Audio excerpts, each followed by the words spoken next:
and welcome to episode 18 of Book Talk with CB and Sam.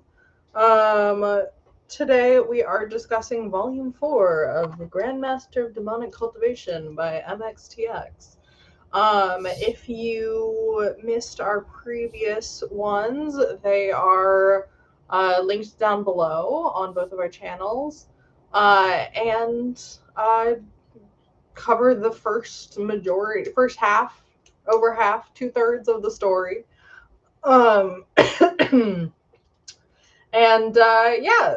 But today we are back at it again. Hello, Storm. To discuss not the finale, unlike what I thought. I thought this was the end, but discuss the nearing the finale of the story. The penultimate book. Yeah. Girl. This we have now reached the point where I don't know if I do know, I hadn't read probably the later third to one half of this book. I knew some of what happened, but not how things went down, or I just fully didn't know what happened. So this was a fun experience for both of us, or I assume. Mm-hmm. And yeah, yes. So, do you want to explain Book Talks? Yes. So with my one eyebrow. Hi. So Book Talk is our twice a month book discussion, where the first part of the month, as of recording this, the first book of the month is CB's pick, and the second book of the month is my pick. The only rule is that whoever is picking the book has to really enjoy the book, so the book always has somebody on its side. This is our way of getting each other to read books that we want to share with each other and talk about, and see if anybody else has read them. This is my book pick. As most of the gay Chinese novels are. All of them so far, but don't say forever. And this picks up for short. There's going to be spoilers, but I'm not going to put up the spoiler tag because it's a book 4 and it should be implied. So SparkNote's version of what happened in the previous books, Wei Wuxian has come back after 13 years of being dead, and him and his love interest Lan Wangji are hunting down a series of mysteries in the cultivation world with people doing dastardly deeds. And they've uncovered that it was a war hero. And so this book picks up, and we get to... Wow, we have a chat. There was nothing in the chat, and then there was a lot. This one picks up when we are well, actually, no, I think we start in the past. It's post-Sunshot campaign. I'm going to grab my book. Just to, glance down. All right, so we're post-Sunshot campaign. And we have Wei Wuxian has been asked by Wen Qing to go, and that her brother Wen Ning, both of which helped Wei Wuxian and his adopted brother Jing Cheng to survive when their home was burning down, or not burning down, but was slaughtered. But now they, because they're on the losing side of the war, are being treated poorly by the winners, even though they weren't bad people, or they weren't the perpetrators, mostly. And so they go to the Jin, work camps, basically, and Wei Wuxian finds that Wen Ning has been killed, and that the people in these work camps, some of them are cultivators, but the vast majority are non-warriors. There's a 1 or 2 year old. There's fully a baby there. And there's like an old woman, and it's just these are innocent people that had nothing to do with the cultivators' war, and yet they're being punished just because of their last name being Wen. Wei Wuxian kills some of the overseers who had killed Wen Ning and takes everyone and goes to the burial mounds, which is like a place rife with resentful energy, which is the kind of energy that Wei Wuxian uses to cultivate, which is seen badly by the vast majority of actually all of the cultivation world at this point. Everyone that speaks at least. Everyone's freaking out about this because they think he's gonna like rise up a war and or an army and become the next big bad and subject them all and make them all learn his evil cultivation. It's a bunch of fear mongering. Both Lamaji and Jing Cheng go to check in on Wei Wuxian, but Jing Cheng is the young sect leader of his sect, and Wei Wuxian and Jing Cheng decide to fake a falling out so that Wei Wuxian's actions don't reflect poorly on the Jing sect. And then he cuts ties, basically. They can't really communicate.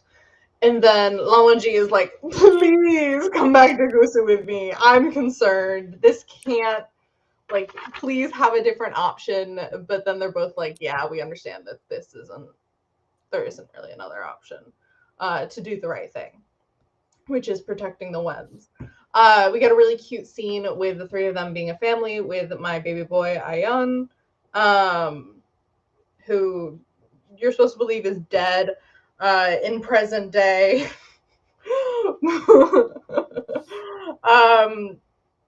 Ends up so the Wen remnants in the burial mounds end up kind of building a little town as best they can, and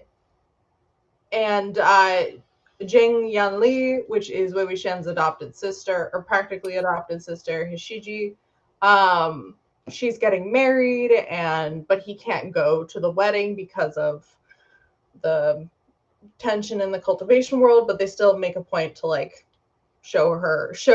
she makes a point to show him the wedding dress. You can see me on the day I'm married, or what I'm gonna wear.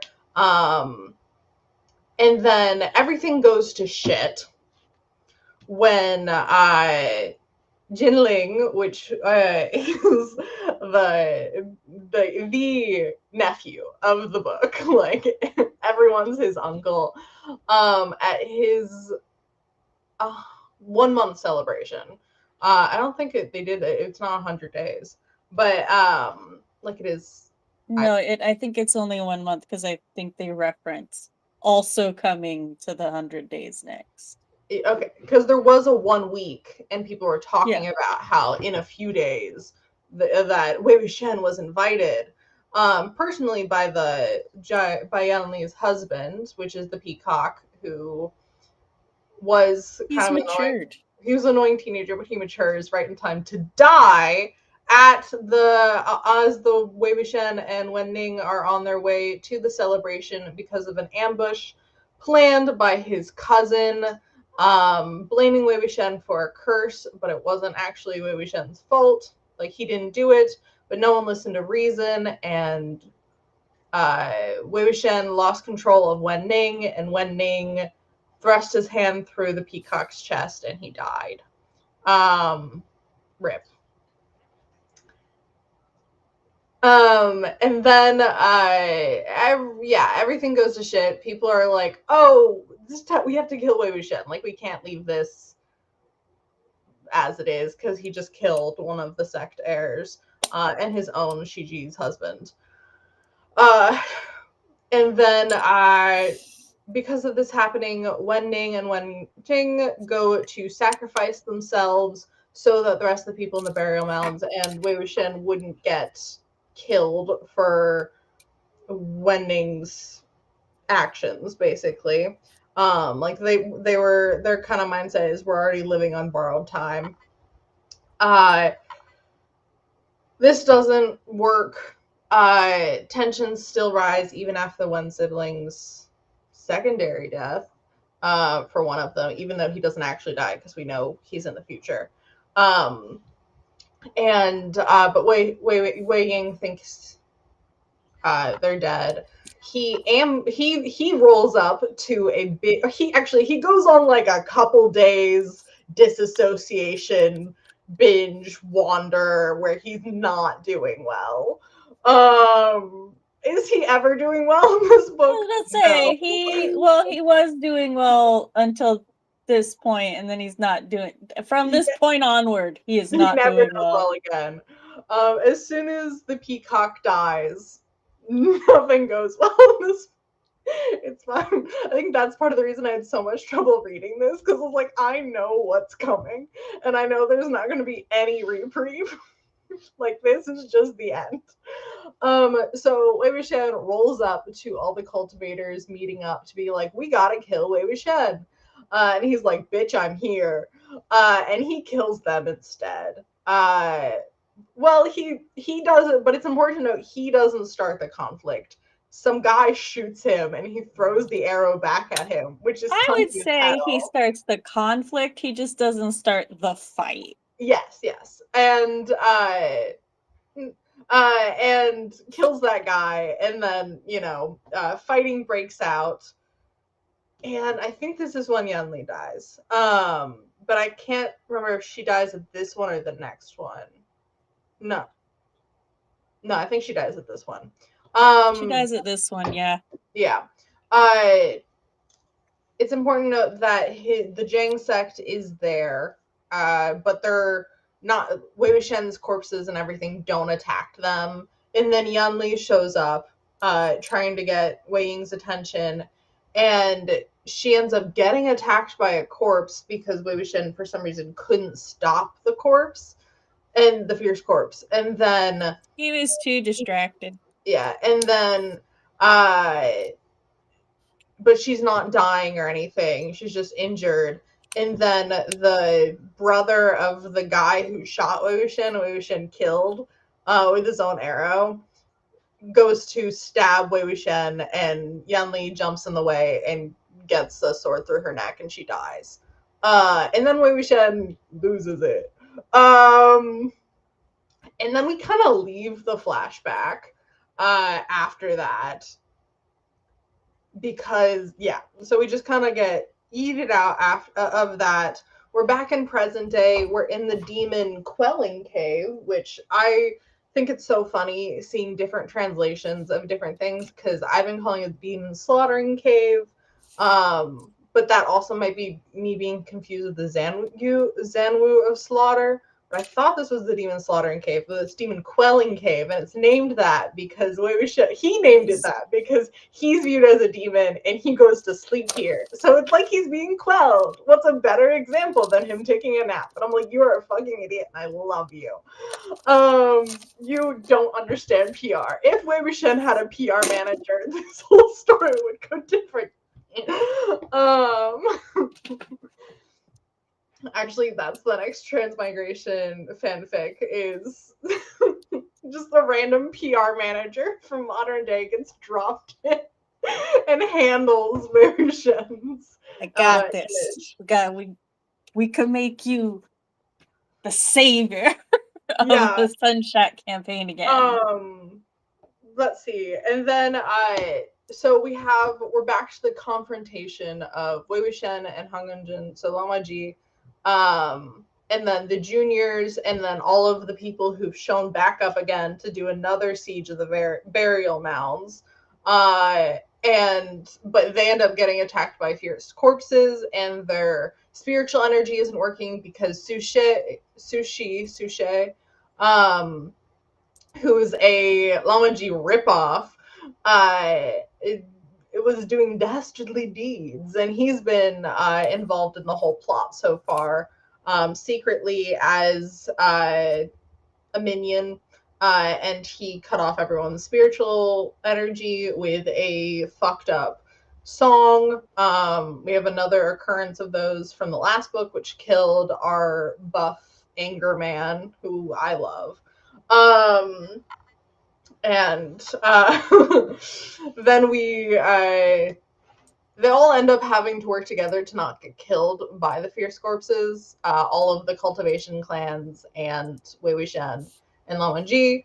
Wei Wuxian and Lan Wangji end up being able to explain that it wasn't their fault. It was Meng Yao, Jinggong Yao. The dastardly deeds are done by the war hero. The incest from book 2 is revealed. Basically, all of his plots are seemingly revealed at this point. Suspicious timing. I'm just saying. Wei Yeah. Wuxian's just saying. And, Wei Wuxian, yeah.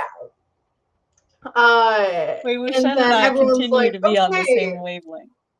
Also, there's this scene where when all seems lost when the fierce corpses are attacking, a bunch of corpses come out of the blood pool, which is, just a thing to have in your house, and go and destroy all of the attackers, and they go before Lan Zizhui and look intently at him for no reason.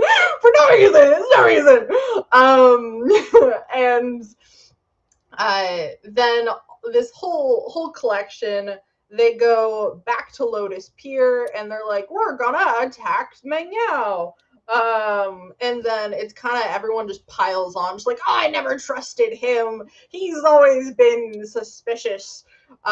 Some of his deeds are revealed, like the incest thing is revealed here, and then also the fact that he killed his father, which we're not really sad about because his father sucked. But was kind of it would have been a kind of cool way to kill his father if he didn't kill all of the sex workers immediately after, except the one. And we don't know why he didn't kill the one. I know plot things. Also for chat, you guys can say whatever you want in chat, but Sam will not be seeing it because Sam's reading this all for the first time. Even though I'm technically now reading things for the first time, I've been in fandom so long because I didn't realize I didn't finish the book. Yeah. That's probably why you thought this one was the last one. Yeah. Thing. I fully, when I was reading this, I also thought it was the last one.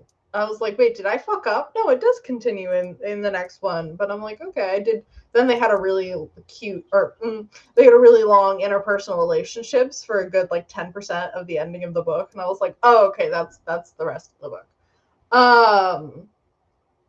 And then, so it's a big reveals, and then Lan Wangji and Wei Ying go around Lotus Pier, with Wei Ying kind of reflecting or being nostalgic.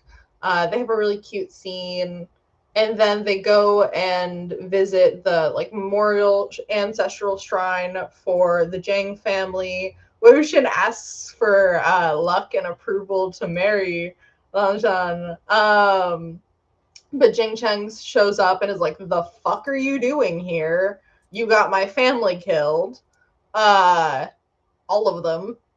And Wei Wuxian starts to get angry and then passes out. It's because his body's not super great at this, in this body, because it's not his own. And then also because he's been going nonstop for days without proper rest. And he had a lot of emotions.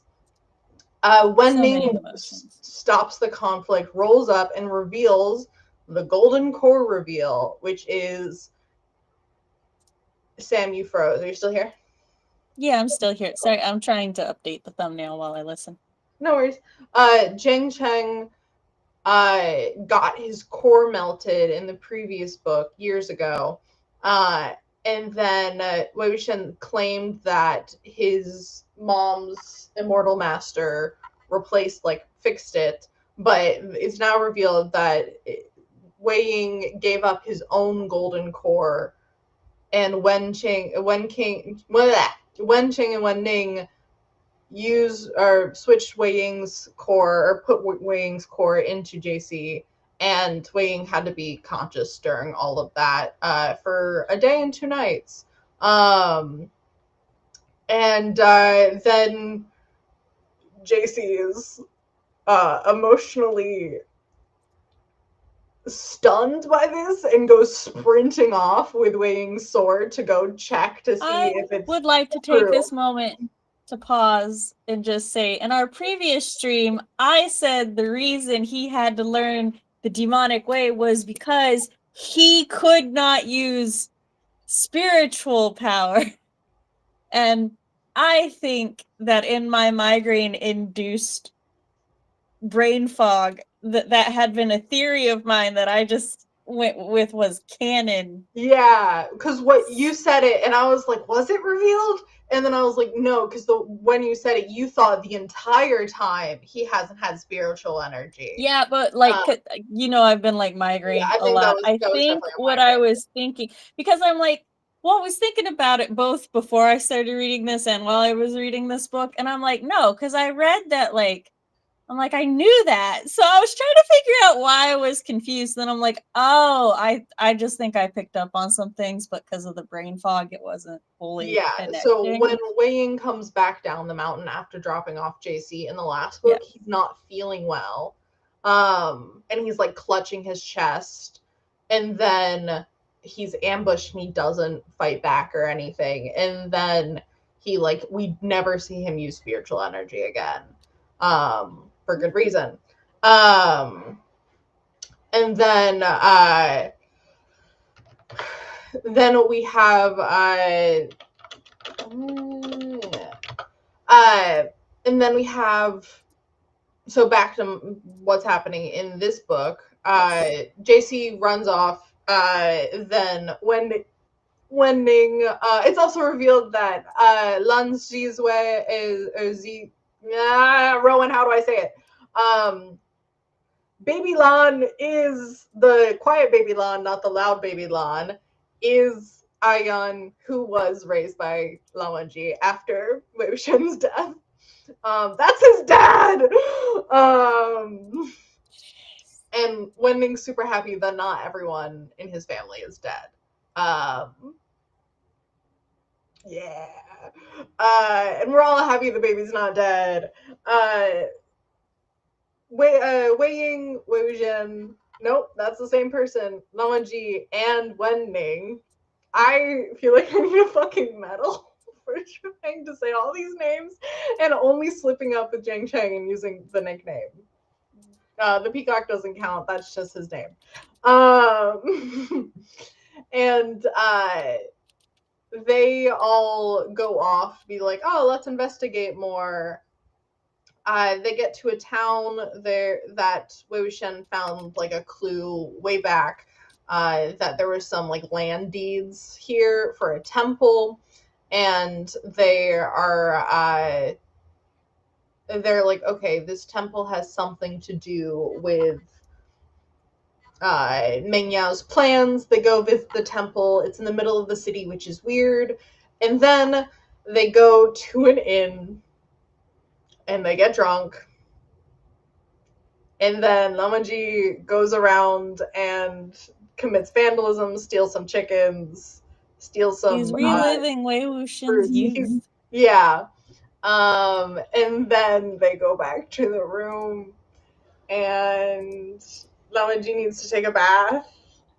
And then he wants Wei Wuxian to bathe him, and then Wei Wuxian grabs his penis. And then they make out, and then they break the bath, and then they go to the bed, and then they don't have sex, but they both climax. And then they're making out, and they're both naked, and a mess is everywhere, and then Lan Wangji sobers up and freaks the fuck out. And then Wei Wuxian is consumed by shame and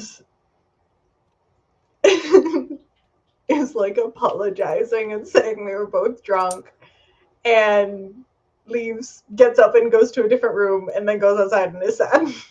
And that's the end of the fucking book. Wait, no, then Wenning is like, are you okay? And then it's very obvious what happened because his neck's covered in bites. And then Wing is like, let's go stir up some trouble, and that's the end of the book. Yeah, so I'm gonna take that down. Sam, what do you think of this book? Hold on, I want to say that I thought I knew everything about this book, even if I hadn't read it. I didn't realize that was I didn't realize they got together. I'd seen a thing for later that's a spoiler that I won't say, but refers to that. And I never understood what it was referring to. And what I thought it was referring to, I was like, oh, that must have happened. By the way, it said, I was wrong. This is definitely what it's referring to, which makes that make more sense. But also, I'm just like, oh my god, I want to die. What is with MXTX and sex? Like, there's the way that sex and Scum Villain, or like, this isn't sex, but it's sexual intimacy.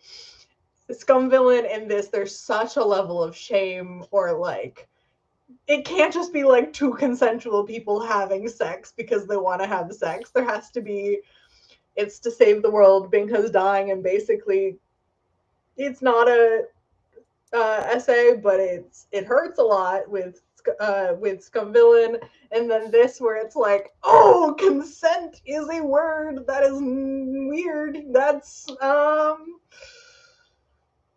is a thing that should happen. And while Sam, cut me off whenever. I'm just gonna keep talking while you finish whatever you're doing. When I was like, ooh, what the fuck? Rowan brought up the fact that shame revolving around sex in a conservative society such as China, like shame being a really big element. And I thought that is very interesting and a good point, and had me thinking about it, but also, oh my god. I just... Right, so I really enjoyed this book. Okay. I stopped enjoying it as much once it got to that scene, but then I appreciated that. So you in Scum Villain, I'm like, this is a fine thing for like adults to read, and as long as we acknowledge that this is not healthy and it is in fact toxic and stuff, then it be what it be. And then earlier in this series we had The kiss. Yeah, the kiss, the assault, the molestation. Yeah. That was a full-on makeout. Yeah, that That was not consensual at all. And I want to point out that when that happened, Wei Wuxian, who was the victim, was trying to justify his attacker. Yes. He tried to be like, well, maybe she was really shy and Yeah. all of that. And this time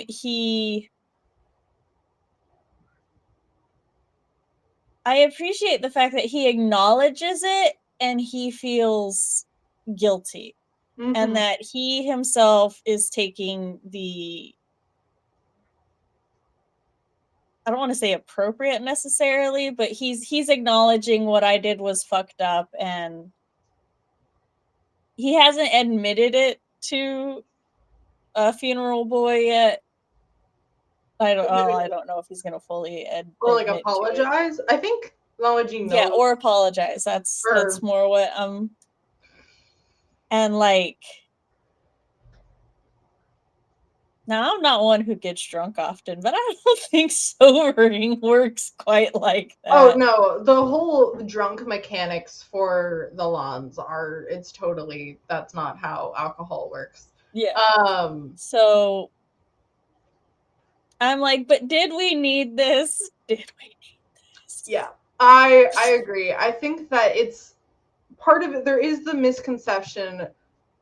Wei Wuxian thinks Lan Wangji is easily manipulated in this way, and I think that's not true. I think Lan Wangji he does what he wants in this way. Like, he clearly doesn't do stuff when Wei Wuxian's trying to get him to do stuff. I think he's very much very impulsive in this form. And so I don't think that if he didn't want to, this sounds awful, but this was definitely an assault from Wei Wuxian. Like, it was not okay. Like, the consent was not there. But if he didn't want to, he wouldn't have, because of the magical mechanics of this consent. This sounds terrible, but so I like, from this narrative and this narrative alone, Lan Wangji did want to sleep with Wei Wuxian. And I think Lan Wangji, after this, is thinking that he forced himself on Wei Wuxian because he can't remember and, like, can clearly see the results of what happened. But it's like it's not as bad as it seems, but it's terrible. Like, it's bad, and it doesn't matter what actually happened. Or it does matter, but the intent, the fact that Wei Wuxian, yeah, it's iffy. It's not even iffy. It's just no. It's one of those things where it's like, I wish this didn't happen. I didn't know this happened. I knew that, like, I've seen the fucking AO3 tag that's Wei Wuxian's canonical non-consent kink, but I didn't think that there was, like, I don't know. Yeah, this was me sitting there and going, oh, I didn't like that. Because even in the TV show, there's weird things with consent around drinking, because in Untamed, like the live action, Wei Wuxian uses cultivation to make Lan Wangji drink for the first time when they're, like, teenagers. And then he gets super drunk. They don't do anything sexual or anything because of the censorship, and they're 17 at that point, so even within their narrative, they're not there yet. But I didn't like that, and I don't like that that is a thing. I like Lan Wangji being impulsive, and, like, it's funny when he's drunk, but I don't, and I enjoyed the narration that was Wei Wuxian tempted and then being like, no. Okay. Sam. I'm here. Yeah.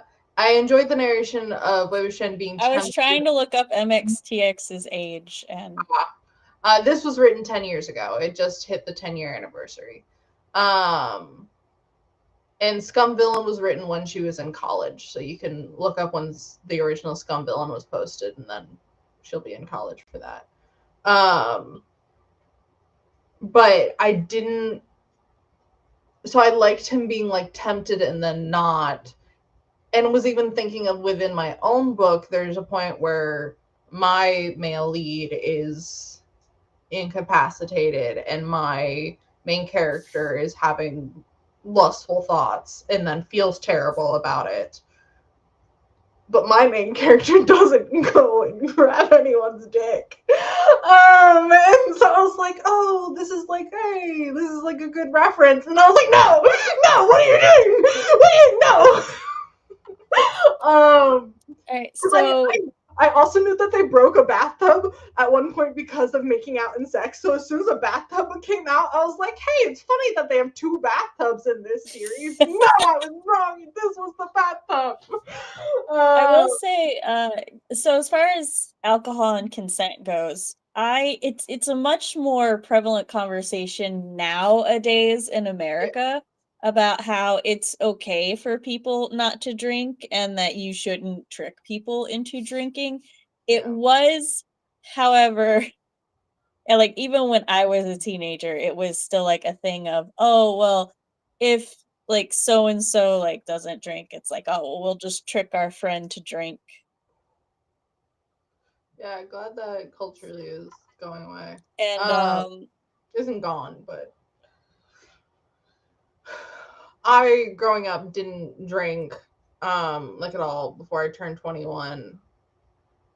yeah, I And I didn't feel pressure from people like when I went to parties and such to drink, and I was very thankful about that. hung out with a bunch of nerds and none of them liked alcohol, so No, there were I was around a shit ton of drinking. I just never really. yeah, so for me, when I like read anything of that, and I know that it's still that way today in a lot of like Asian cultures, and Yeah. like especially in like after work stuff.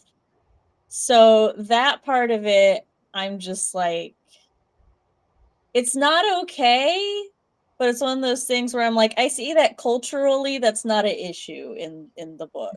Well, I do think that Lamaji in this scene did drink like on purpose, like he knew what he was doing, and then yeah. And then later, when Wei Ying is like, "Oh, I shouldn't do anything," like he felt safe enough around me to drink, yeah. drink, and then this happens, and I'm like, I don't know how this was resolved because the 3-line exchange that I found out that applies to this, I'm like, that can't be it. I need them to talk about it more. I need like a sit down, hold each other's hand. What happened? I need them to hold my hands as they talk about this. All right, and I did look at, okay, so MXTX has not publicly disclosed her age, so but everyone knows that she wrote Scum Villain when she was in college. Presumably this means that she wrote it in her late teens, early 20s, and then she would have written this one closer to like her early to mid 20s, right? So I think it's really interesting reading Scum Villain and then reading this and seeing how the different scenes are handled. You can tell that like her own perceptions on this have probably like grown and matured. And so I'm like, I am interested to see how like that will continue in more of her works and stuff. I feel such mixed feelings for my boy. Which boy? Anlan Zan, who probably thought he probably thought this was his fault. Yeah, I think they both think it's their fault, and that's like part of the like in the last scene. As I was reading it, I was imagining it from Lama G's perspective. Yeah, considering how the quote unquote first kiss happened. Yeah, and the fact and it that doesn't when he help woke that up like for the Wei first Wuxian time, likes to perpetuate that image of, oh yeah, no, I a hoe. yeah, and well, when he woke up for the first time, like when the first time they slept together, or slept next to each other. Not that when the first time he drank, he like pulled at Wei Wuxian's clothes, and Wei Wuxian jokingly went like, "Oh, you ravished me," or like something along those lines. Yeah. And the fact, because that was his first thought, so now waking up and literally seeing their fucking spend all over Wei Wuxian and the bites and like his wrists have the marks on them. That's probably what he thinks right now. And the fact that Wei Wuxian immediately like some of the things he said are shame, blah blah blah. Wow, there's literally a page of him just being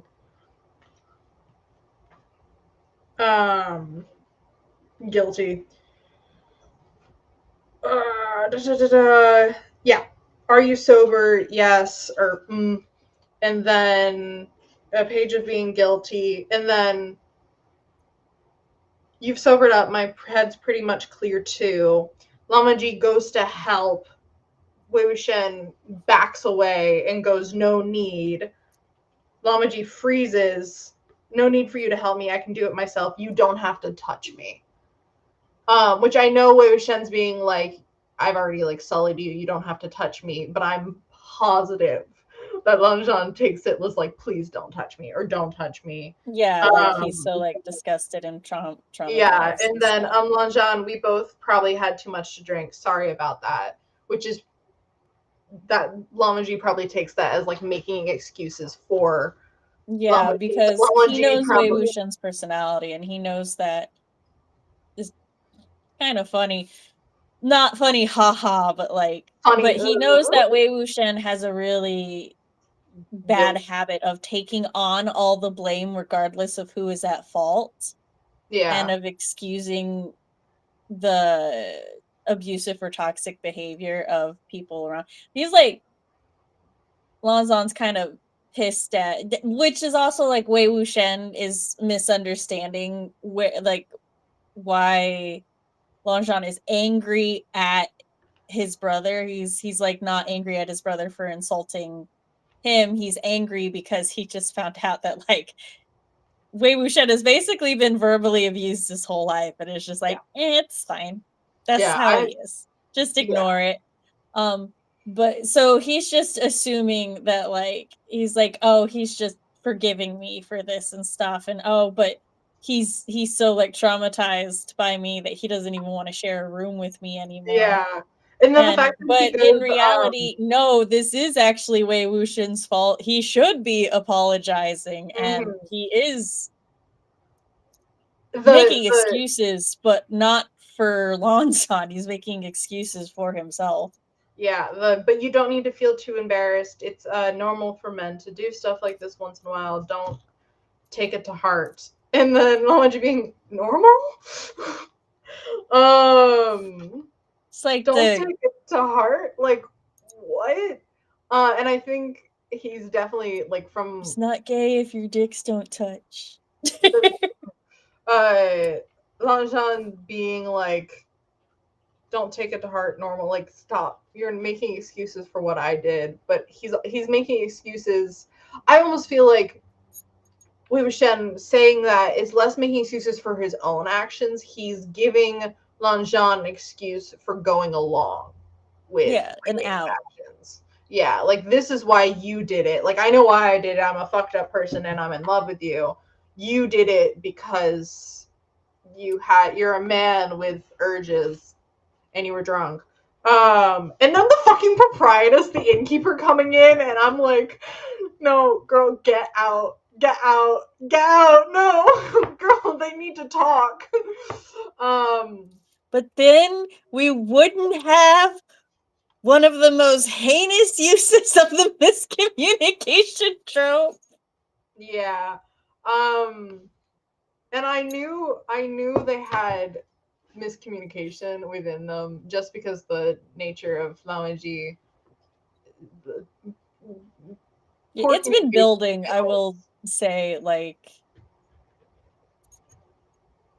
not in a predictable way, but like it's sort of been it's a staple of their relationship. Yes. I think this was just such a clusterfuck to end the novel. And then we get our good boy, Wen Ning, cleaning up after them. I love that boy. He's just the best boy. And like I know some people, I want him to be happy, and some people shipped him with Jiang Chang, and I'm like, get the fuck away from my boy. Because people hate. That's a good transition. We can talk about Jiang Chang. I know there's a lot of hatred for him in the fandom.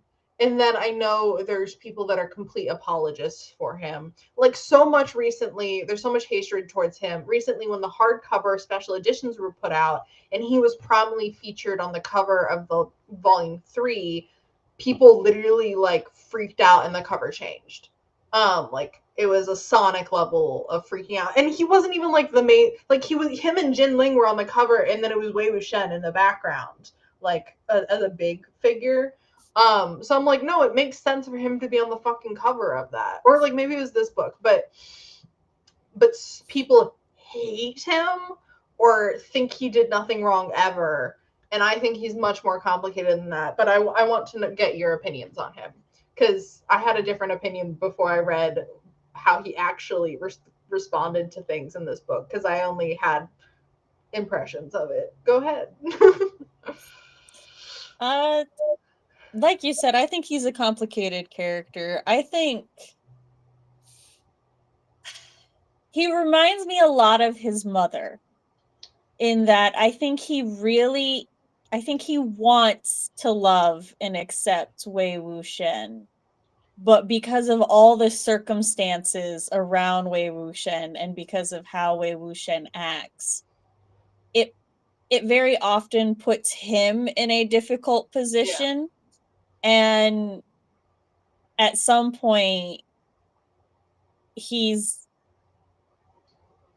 very, I want to say his sister and Wei Wuxian are probably the only solid relationships he's ever had in life, and he essentially loses that with Wei Wuxian when he takes the Wen clan, the remainder of the Wen clan under his wing. Mm-hmm. And I think that is really the breaking point between them. I don't think he's ever forgiven him for that. And everything else just kind of adds on to it. I think the fake falling out with the Wen clan, like the distance they had to put between each other, makes a divide, so there's no healing from their issues, and it just allows like those wounds to fester. And then Yanli's death, there's the way they both blame Wei Wuxian for that, when it happened because of him, but he didn't kill her. Yeah, it's sorry, my no worries. Boss is messaging me about no worries server stuff. See, and well, what I was going to continue to say is I think that it's like, on top of it, there's a there's an added insult to injury, that it's like, you picked the Wens over our family, and then like I told you to just kill them and everything, and then now our sister is dead and our nephew is an orphan because of this, because directly because of Wen Ning, and then indirectly because of the Wen clan issue. Yeah. So it's like yeah. The we get, I think it was in book 1 or 2, we get Wei Ying saying that he'll be by JC's side as his right hand man forever. But we see when post the Sunshot campaign, Wei Wuxian doesn't, like, he distances himself because of the lack of his spiritual energy. Like, he doesn't help with anything. Like, he goes off drinking. He also, we can talk about his alcoholism, but he goes off drinking and like shirking his duties, which we see later, like people like Jin Gongshen making comments about how like Wei Wuxian's the only reason the Jiang clan is existing, ignoring all of Jiang Cheng's work. And then, especially when Wei Wuxian's not there, and even with him not being super involved, those rumors still exist, which obviously bother JC.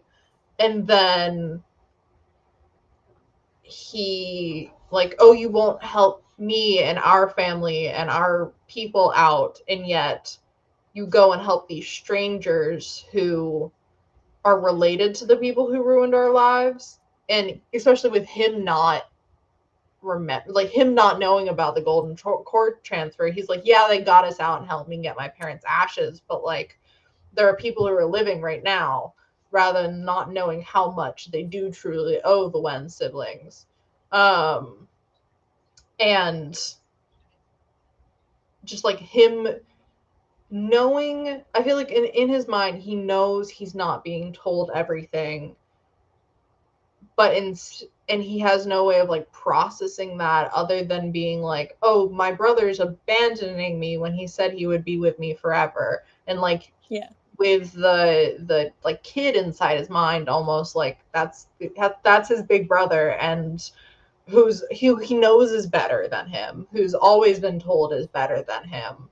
And all of his successes that he's worked so hard for are attributed to his big brother, but now which is like, it sucks, but at least his big brother's with him, and now his big brother's not even there. yeah. And then his sister dies. Uh and he just can't anymore. And the tragedy of their family, of those three siblings, every time gets me, because they're all so fucked up, like mentally they're so fucked. And that's, yeah. Their sister's dying words was just to let her little brother know that she's not mad at him. Yeah, and that's like, That it's it's not even like, okay. oh, the three of them can have a happy ending because she's dead. Like, there's, no matter what happens between Wei Wuxian and Jing Cheng, it can't be a happy ending for them because their sister's dead. And their parents are Oh dead. no, But she like, could be turned into a fierce corpse. I know, I'm just I saying. Why? know. You can bring the one. You can bring Wen Ning back, but not your sister. I'm like, That's why not didn't fair, you though. go She's like, ah, probably shit, the burned peacock. somewhere. Let's scoop up the peacock and bring his body. He just can be an immortal dad for Jinling. It's fine. It's fine. Alternate universe where Wei Wuxian just can't handle people's deaths, so he keeps turning all of his loved ones into fierce corpses. But yeah, so the their tragedy is, but the homophobia, man, the homophobia was like, you can be mad about, like, with the difference in Scumville, where people are like, ew, Bing Q are together, but they're like, no, we don't want, they hate Bing He and Shin Shin Shu being together because Bing He is Bing He, partly because he's a demon, but mostly just because he's him. And then the homophobia, like, in that, it's like, I feel it's not even homophobia, it's just them, but we don't have other examples of queer people in that book. And then the homophobia in this one, we see, like, it's bad because of Mo Xiang Yu, like, he's looked down upon for being queer, but that also could be the rumor that he was into his half brother. So it's like, oh, is that homophobia or is that incest?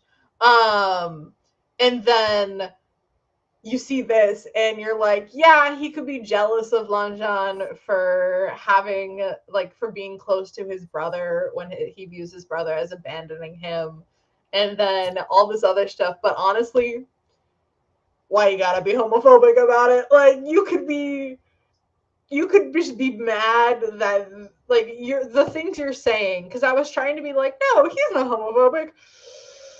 Ooh, the things you're saying Regardless of aren't. whether or not he's normally homophobic, he was very homophobic.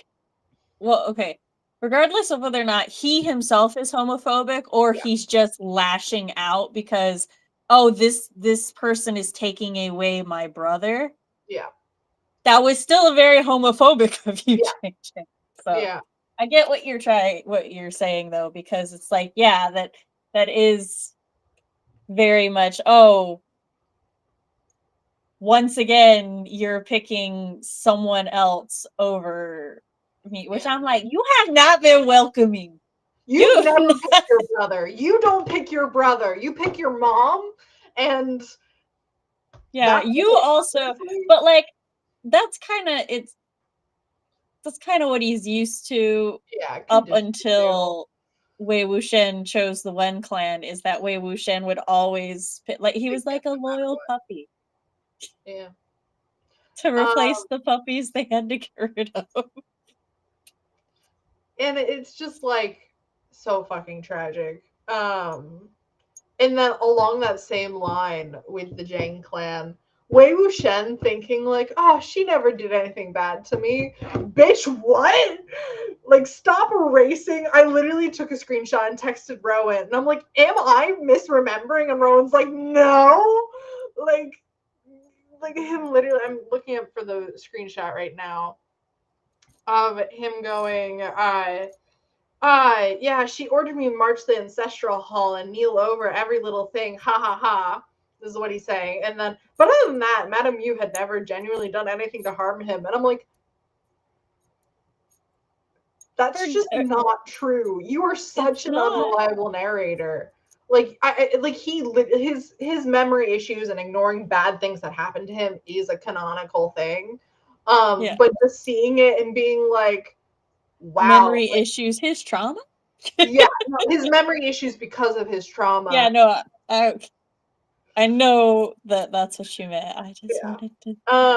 And so like having that happen, me just sitting there like, she literally like on page whipped you. Like it's not even like a flashback or something mentioned. We saw it happen. So I just I know the discussion we had last time where it was like we discussed the parenting and everything. But then in this book, him being like, they were good to me, and I'm like, no, they fucking weren't. Don't ask for their permission. They're probably fucking homophobic too. Yeah, I think only Shiji would approve. Because she in a wild twist, Madame Yu supports his gay relationship because it means there will be no successor from him. Also, he would probably marry out of the clan and into the line. Yeah, she's like, oh no, I love. If it gets rid of you, sure. Yeah. Weirdly, his biggest supporter. Yeah, weirdly, okay, if we can marry you off and get a good connection for our clan and we don't have to deal with you anymore, bye. But yeah, so those are some of the feelings I had.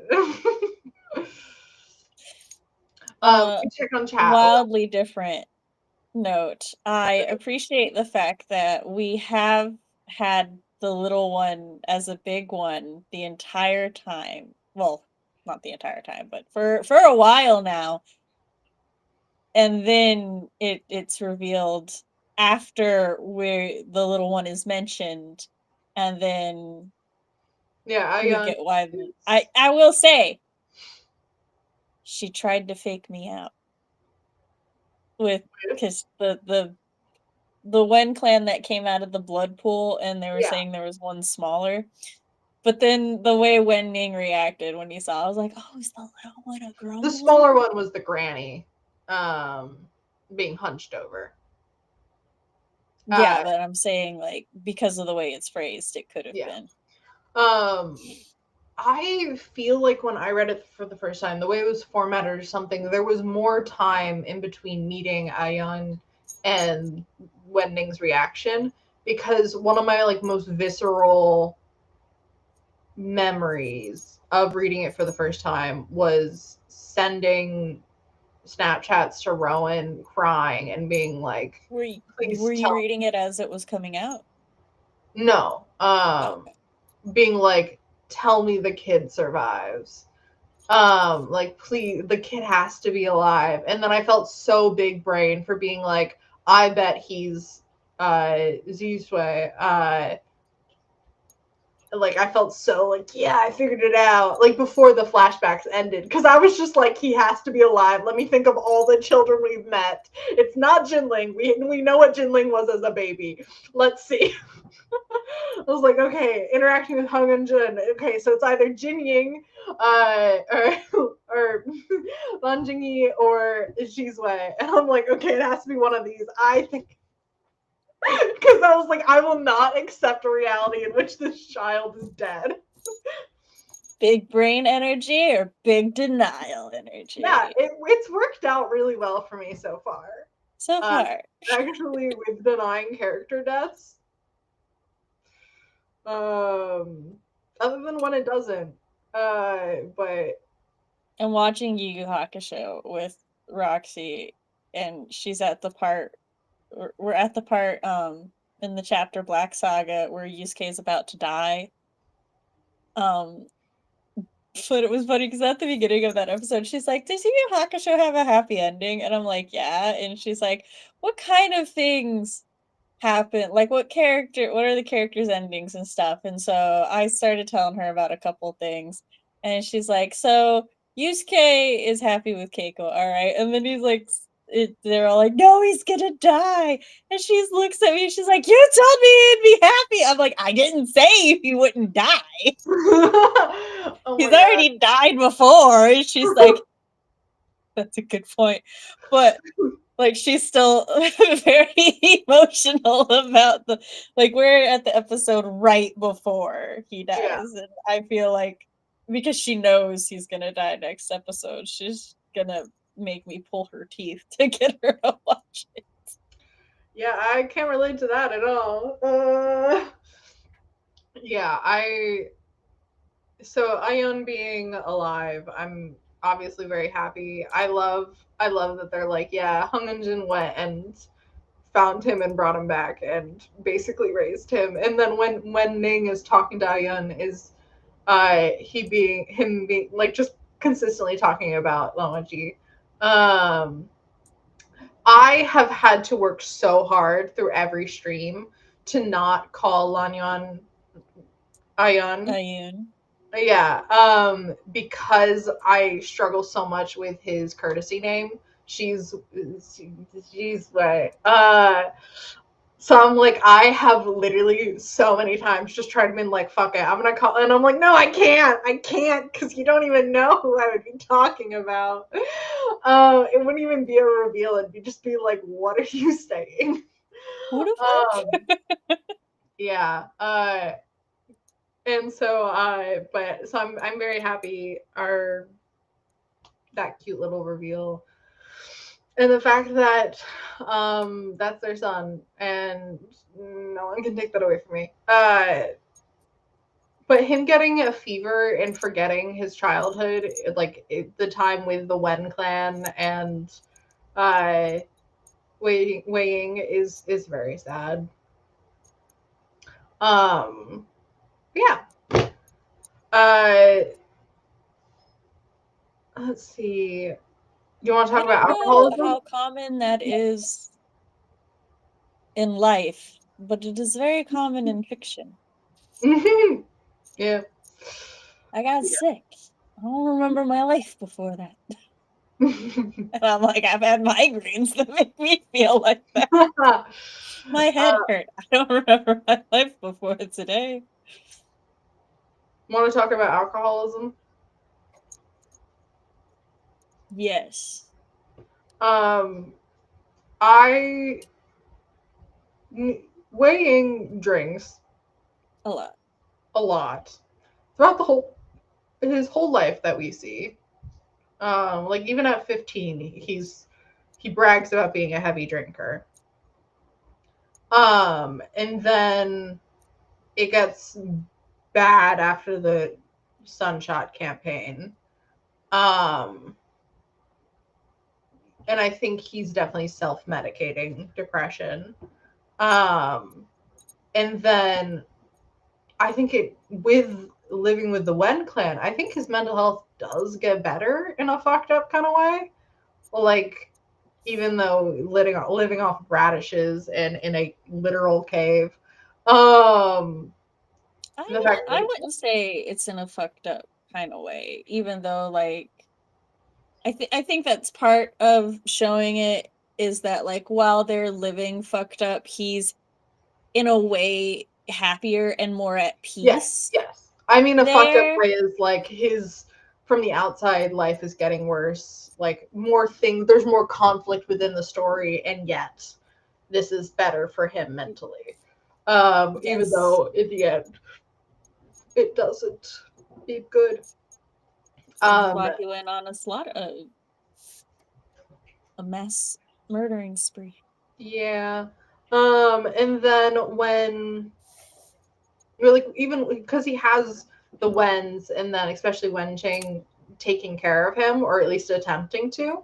someone that won't take no for an answer. I feel like Yanli is too far away, and then JC is too focused on the clan and other stuff. I think And they he's never both really take been a for caretaker. granted that he'll take care of them. Yeah. And I know their older sister, she like tries and stuff, but at the same time, like you said, there's still a distance there. Mm-hmm. And also like he puts her on a pedestal. He does. And I think that, and she doesn't want to like overstep. Disappoint him. Yeah. And yeah, overstep as well, like disappoint and overstep. I think that's can trace back to Madame Yu.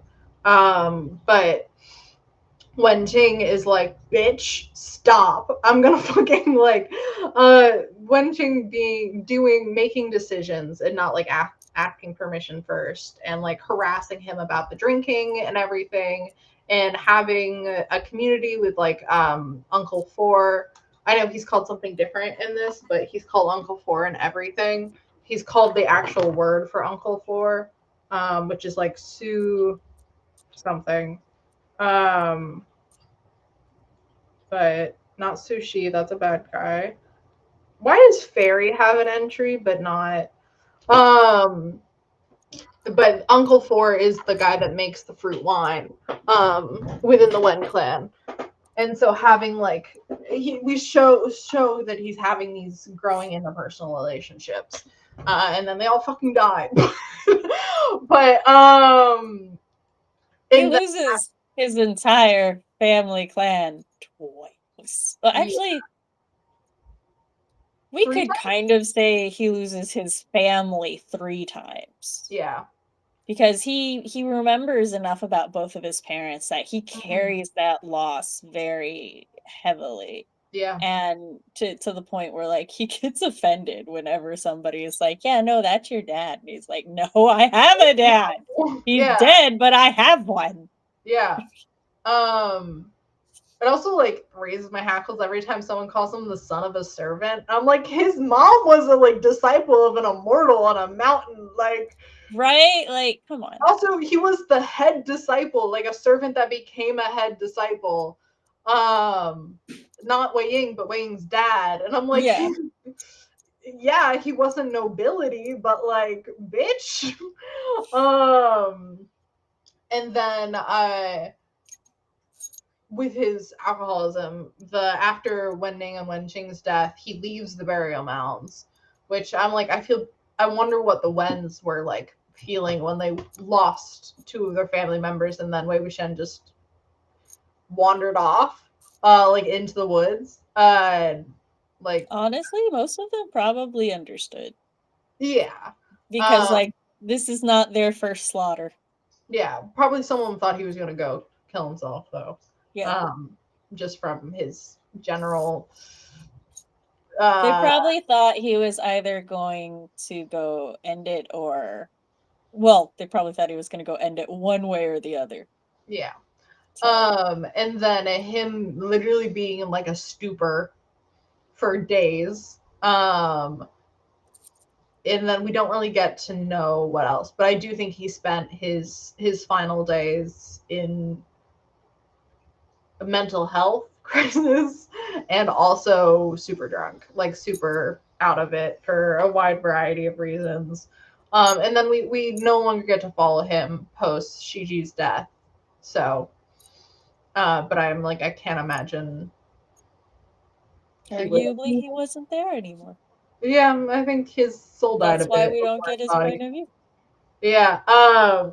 I do think that the numerous times Mo Xiang passes out and we switch to someone else's point of view or like an impartial point of view for like the golden core reveal, I'm like, it felt a little impersonal, like just because we get so much when we're in Wei Wuxian's point of view, and then during the golden core reveal, it's just people talking, and I'm like, and like the react. It was very much like third person, not even third person omniscient, but like.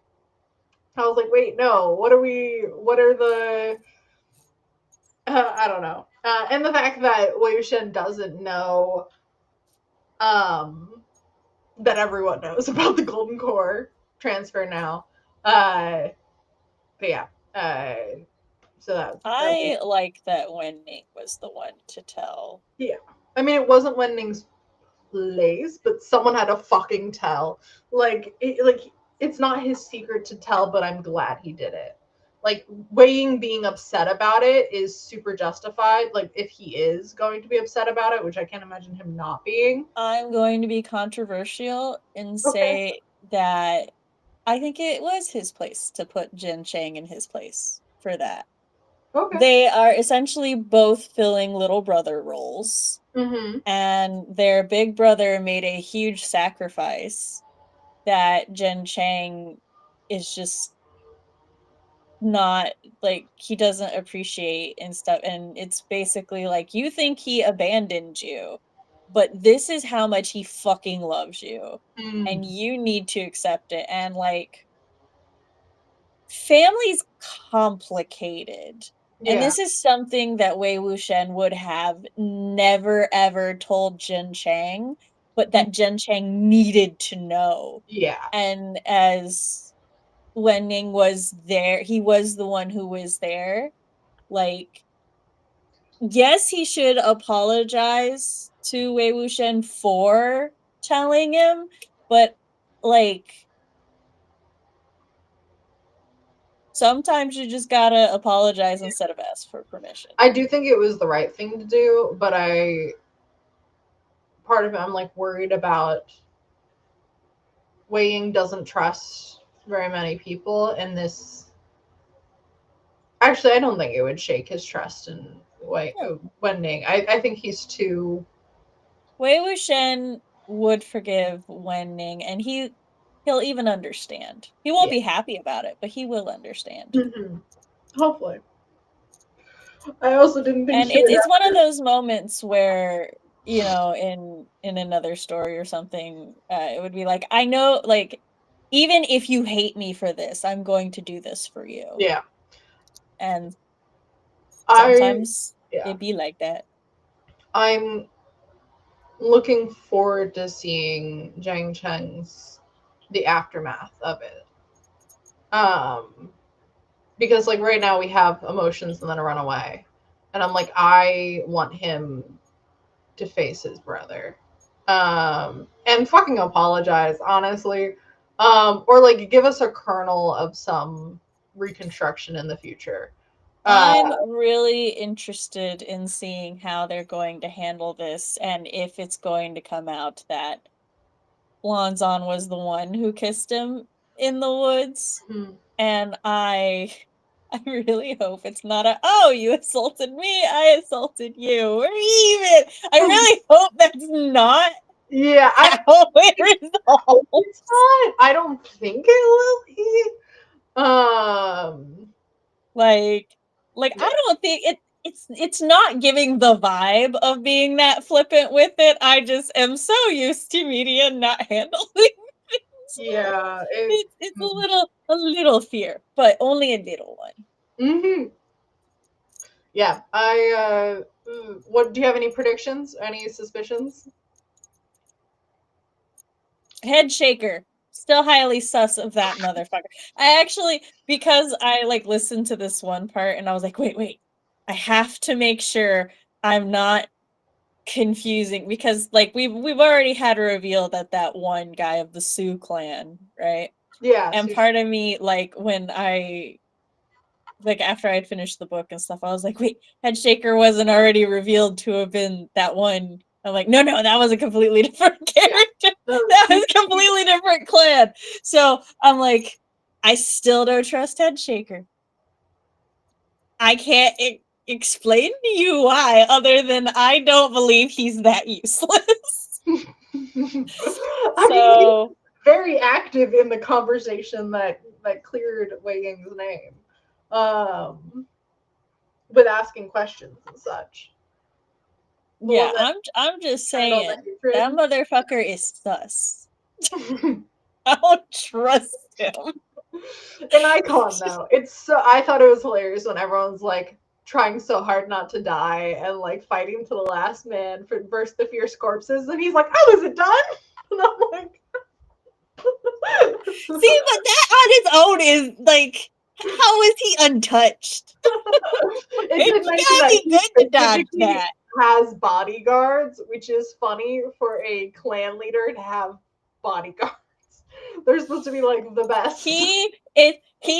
I desperately want it to be revealed that he is the trope crouching dumbass hidden tiger. I want it to be I do think, and I am given more satisfaction that our current big bad is in fact not our actual big bad in the capacity that they thought, because hold on, my child has texted me. Okay. Do you mean Meng Yao? The guy that committed incest? I'm telling him I'll be on my way in 10, so we can wrap up. Yeah. But yeah, their bus is late, so I'm gonna have to go pick them up. The big bad, you mean Meng Yao? Mr. I willingly slept with my half sister. Yeah, that's him. Yeah, I'm pleased that I'm getting evidence that he's not the ultimate big bad, or someone has double crossed him, or someone has outsmarted him, because it's awfully suspicious how all these witnesses and all these rumors about him have come to light at this precise moment. Yeah. Like I said, Wei and I, we were on, because he also pointed this out. Yeah. I love that Wei, he always notices the mob mentality and is like, yeah, I like that he's like, is this how they all decided to murder me? Like they met like, up. is this what? He's like, you all suck. I love the continuing emphasis on the horrors of mob mentality, and how that's not like brushed off now. That's even in our favor. Like, yeah, we're against the bad guy now. Like, we're part of the mob, or we're providing the mob evidence. It's still not like, oh no, it's a good thing. No, it's like, no, this is still terrifying. So yeah, that's nice to see. Especially if they turn out to be wrong again. I mean, they're not wrong in that this man has done atrocious things and needs to be held accountable, but like wrong as to who's behind everything. And there does have to be another person, because someone was using the Yin Tiger Tally. When? The Yin Tiger Tally. Yeah, the Yin Tiger Tally. When are you talking about when someone was using it? In the burial mounds, when they were all being attacked, and yes, that someone was using the Yin Tiger Tally to control the things, and everyone was like, "It is you, Wei Wuxian," and Wei Wuxian's like, "No, motherfucker, bitch, I'm right. I'm not playing my fucking flute. I'm not telepathic. That is in fact an issue." Yes, repeatedly. Cool. All right, that is the end of my notes. Anything else you would like to say? Not that I can think of. I think through your notes we have discussed everything I wanted to. Cool. I really want their interpersonal relationship to not be built on assault. I really wanted Lanzan to lean down and whisper, "I'm not drunk." That's what I wanted.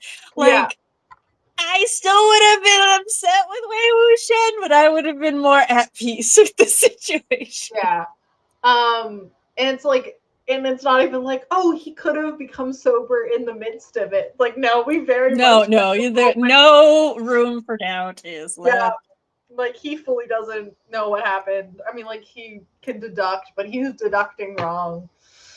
It's not even like one of those like dubious consent things. Like, no, it's just not good, guys. This is not good.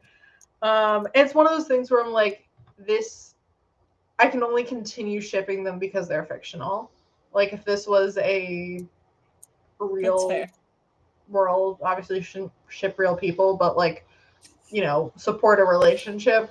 Where it's like, this would not be okay if it was real, but it's not. And that makes it also still not okay. But I'm gonna keep reading. Awesome. All right. Join us in like an hour for Whip Wednesday, where we get some stuff done. And then on our own books, where there's not sexual assault between the main couple. I wanted to make a bad joke, but I will not. No, make it.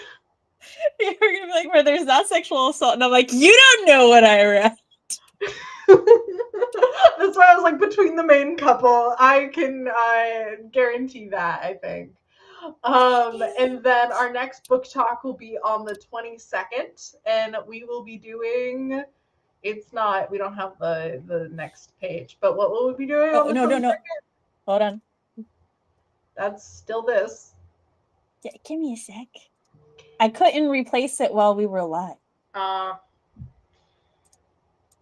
we go.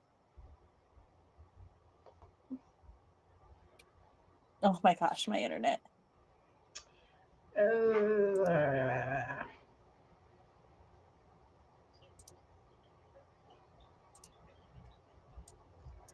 Where I might need you to replace it. There it is. We'll be doing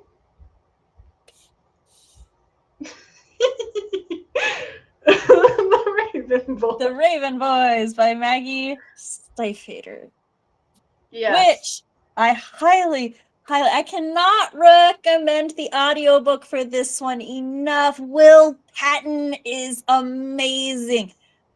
Matt and I actually, I got him to buddy read this series with me, and Will Patton has ruined many an audiobook narrator for Wow. But this book is so great. That is very impressive. My dad and I now share library cards, so I just see all of his stuff. So I went to check on my loan for this. And it's just so many military fiction books about men on boats. About men on boats. Yeah, he really likes the men on boats. On that note, we will see you guys in an hour if you want to come hang out with us. And if you don't, shame on you. And I didn't think we were friends anyways. Bye!